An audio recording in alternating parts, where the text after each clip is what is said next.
दरअसल वनराज ने एक शॉकिंग फैसला लिया है और मीनू रोने पर मजबूर हो गई है। टीवी सीरियल में दोस्तों आप देखेंगे कि लीला अब आग में घी डालती है। वो मीनू और सागर का वीडियो सबके पास पहुंचा चुकी है। वो बोलेगी कि अब वो समाज को क्या मुंह दिखाएगी और वो क्या जवाब देंगे।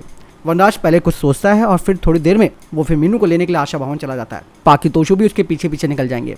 यहाँ पर हैरानी तब होती है जब वनराज कुछ बोलता ही नहीं है और उसकी खैरियत पूछकर उसे अपने साथ घर ले आएगा। इसके बाद दोस्तों मीनू अपने मामा को सब कुछ सच सच बता देगी। वो बताएगी कि कैसे कॉलेज में कुछ लफंगों ने उसे परेशान किया था और उसने खुद अपने आप को प्रोटेक्ट करने की भी पूरी कोशिश की, लेकिन ऐसा नहीं हो पाया। ऐसे में अगर सागर ना होता तो बहुत कुछ हो सकता था।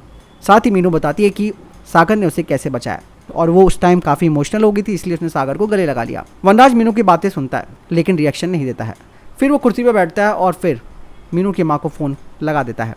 वो बोलता है कि मीनू को वापस अमेरिका भेज रहा है क्योंकि ये लड़की किसी की सुनती नहीं है, उसे यहाँ रखकर हम क्या करेंगे। मीनू अपने मामा से फ़ोन छीन लेती है और सफाई देते हुए कहती है कि ऐसा कुछ भी नहीं है और बाद में फ़ोन करके वो सब कुछ बताएगी। वनराज जब वहाँ से जाने लगता है तो मीनू अपने मामा के पैर पकड़ लेती है। अब वनराज यहाँ पर अपना कार्ड खेलने लगेगा और इमोशनल बात करते हुए मीनू से बोलेगा कि वो उसके लिए कितनी ज़रूरी भी है। हालांकि वनराज मीनू के सामने एक बड़ी शर्त रखेगा। वो बोलेगा कि अगर तुम्हें यहाँ पर रहना है तो मेरे हिसाब से रहना होगा, कभी अनुपमा या सागर से मिलना ही नहीं होगा। मीनू मजबूरी में वनराज की शर्त मान लेती है लेकिन वो काफ़ी रोती है। न जाने रिश्तों में लोग क्यों शर्तें भी लगा देते हैं। दूसरी तरफ सागर अपना दिल पक्का कर लेता है।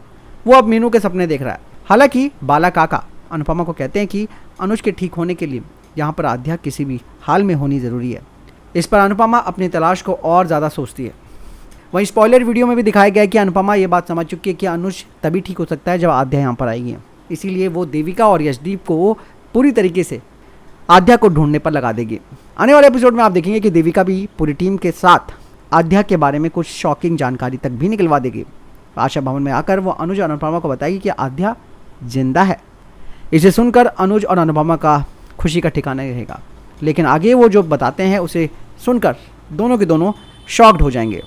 देविका कहेगी कि आध्या इस वक्त फॉस्टर पेरेंट्स के पास है, यानी कि किसी कपल ने आध्या को गोद ले लिया है। ये सुनकर अनुपमा और अनुज के पांव तले जमीन तक खिसक जाती है। अनुज अपना बैलेंस खो लेता है और बौखलाने लगेगा। अनुज देविका को कहता है कि उस कपल के बारे में पूरी जानकारी निकलवाएं जिन्होंने आध्या को गोद लिया है। इस पर वो हाथ खड़े कर देगी। वो कहेगी कि चाइल्ड वेलफेयर कमेटी ये जानकारी किसी को मुहैया नहीं कराती। अनुज अब टूट जाएगा। अनुपमा के आगे गिड़गिड़ाएगा कि उसकी बेटी किसी भी हाल में वापस लाए। अनुज अब एक ऐसी स्थिति में फंस चुका है कि वो कुछ सोच नहीं पा रहा। अब उसे इतना तो पता है कि उसकी बेटी जिंदा है, लेकिन कहाँ और किसके पास है ये उसे नहीं पता। इस सवाल का जवाब ना तो अनुपमा के पास है ना अनुज के पास। अनुपमा फिर भी किसी तरीके से संभलती है। आगे एपिसोड में आपको काफ़ी दिल दुखाने वाली चीज़ें दिखेंगी। हालांकि अनुपमा किसी न किसी तरीके से अपनी बेटी को खोज कर ज़रूर निकालेगी और कैसे निकालेगी ये जानने के लिए हमारे साथ जुड़े रहिएगा। मिलता हूं नए वीडियो के साथ। Stay tuned, good bye.